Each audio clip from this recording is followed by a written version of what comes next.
Bill Belichick going out to L.A., some good weather. First quarter, Cam Newton over the top. That's easy. I mean, look at that. How do you stop that when he's that size? Patriots up 7-0. Second quarter now, Chargers punting. Gunnar Olszewski, looks like trouble. Made a few guys miss. 70-yard return for the touchdown. Putting on the move. Believe it or not, that's New England's first punt return touchdown since 2014. It's 14-0. Speaking of special teams, Michael Badgley out for the field goal. Blocked by Cody Davis. Devin McCourty picks it up. He scores. So the Patriots with 2 special teams touchdowns in this game, and they don't roll. They blow out the Chargers at home, 45-0. So what's that AFC playoff picture looking like? Well, of course, you got the Steelers there, undefeated, 11-0. Chiefs 10-1 right behind them. Bills, Titans, respectively leading their divisions. But the Browns, wild card, Dolphins, Colts, all in a position to reach the playoffs. As far as the Chargers are concerned, head coach Anthony Lynn, yeah, he's in his feelings. Well, let me just start out by saying that was one of the worst football games I've ever been a part of in my 30 years in the National Football League as a player and a coach. It's not acceptable, and it's not indicative of the men in the locker room. I watched closely. Not one guy on that field quit. This team will regroup, they will battle, and we will bounce back. And we will make sure, I know I would personally make sure that would never happen again, because that was unacceptable and embarrassing. All right, so frustration there for Anthony Lynn, but the Chargers once again are going to miss the playoffs. And let's talk big picture here, because this season started in a way it wasn't supposed to, because Justin Herbert wasn't supposed to be the starting quarterback. Tyrod Taylor gets a freak shot in his ribs before a game, and all of a sudden Herbert finds out 30 seconds before the game he's got to go out there. And now you see how the whole season's kind of playing out. But for the future of this franchise right now, Tim, how do you see it? Well, listen, this is an embarrassing loss. It's hard to get over these things. And sometimes, losses like that can bring on change that you maybe weren't expecting.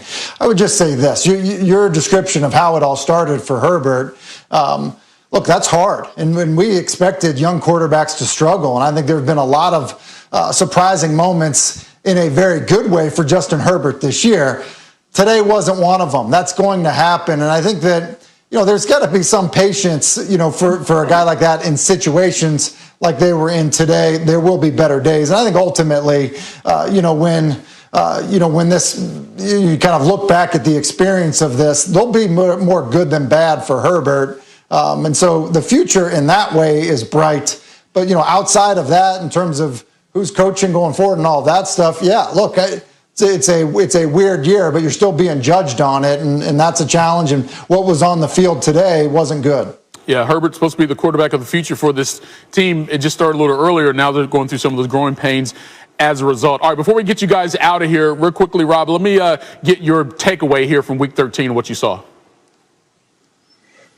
It's December football. I love December football. This is playoff football. We're watching all these matchups, and as we continue through this month, there's going to be huge playoff implications on teams that win and lose and divisions. So for me, I always love football after Thanksgiving. And once you hit December, it's all about how well can you play in this last month, the fourth quarter of the season, to put yourself in a position to get into the tournament. And once you're in the tournament, you never know.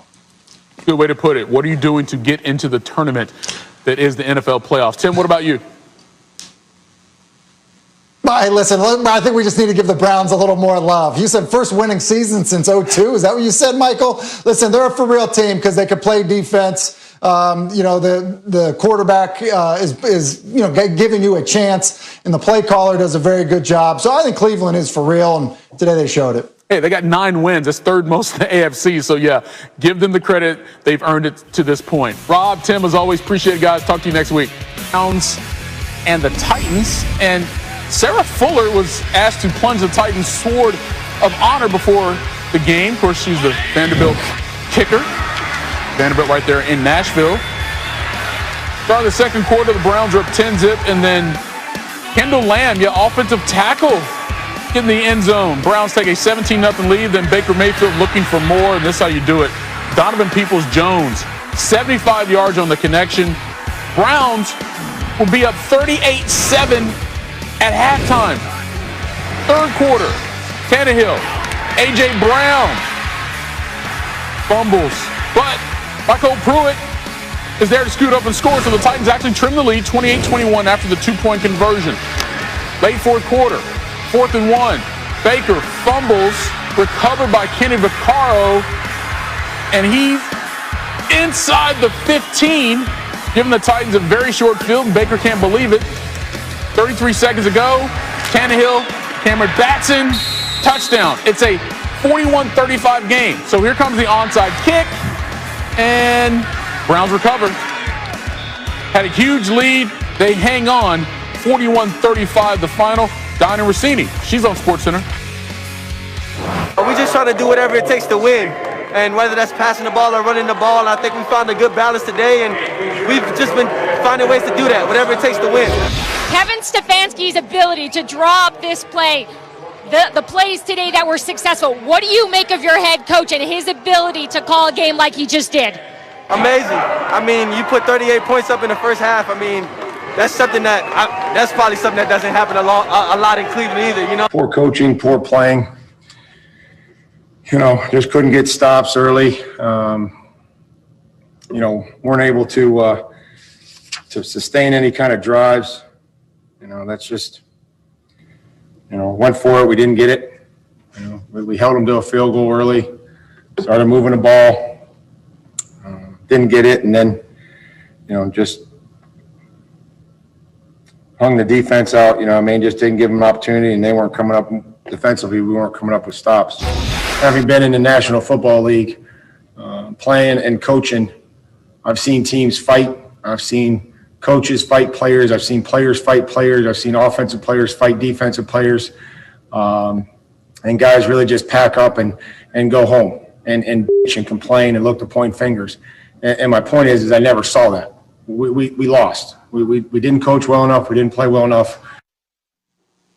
All right, Tim Roth back here with us. And Tim, let's start with you in Cleveland. I mean, they were up 38-7, and that was a huge surprise when I saw that developing Sunday afternoon. What did you see from the Browns offense that enabled them to jump out to that huge lead?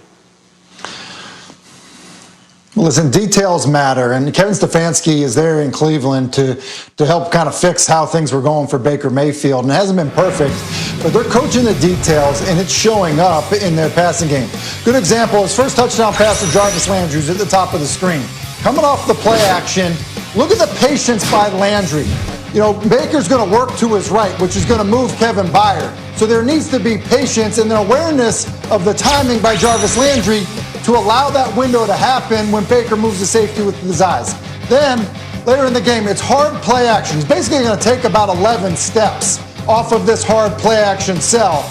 And so they're going to do a double move off of this. So let's wind it back and look at the route combination with this hard play action. Peoples-Jones does an excellent job here of basically coming to a complete stop, but then also turning his head back to the quarterback. That does two things. It sells the route, but it also creates a situation where you don't outrun the quarterback's arm because of the hard play action. It's really well done. They're little things that make a huge difference in terms of timing in the passing game.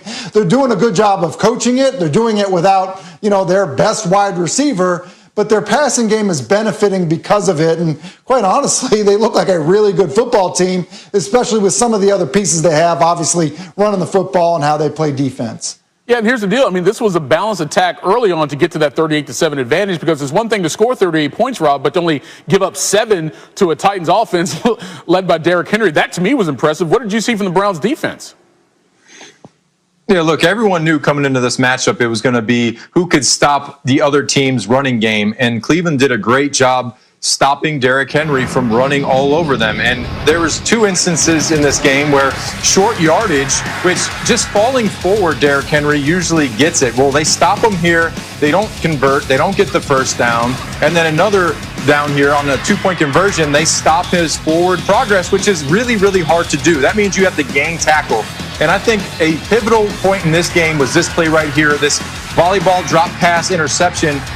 If Tennessee scores on that drive, it basically it basically gets them into winning position. If the game progresses just as it did and they scored on this drive, they would have won the game by a point. So it just goes to show you that one play here or there at the end of the game always can count and matter. So Tennessee, look, they're not out of this thing. They're not going to be counted out of here. So you heard Vrabel.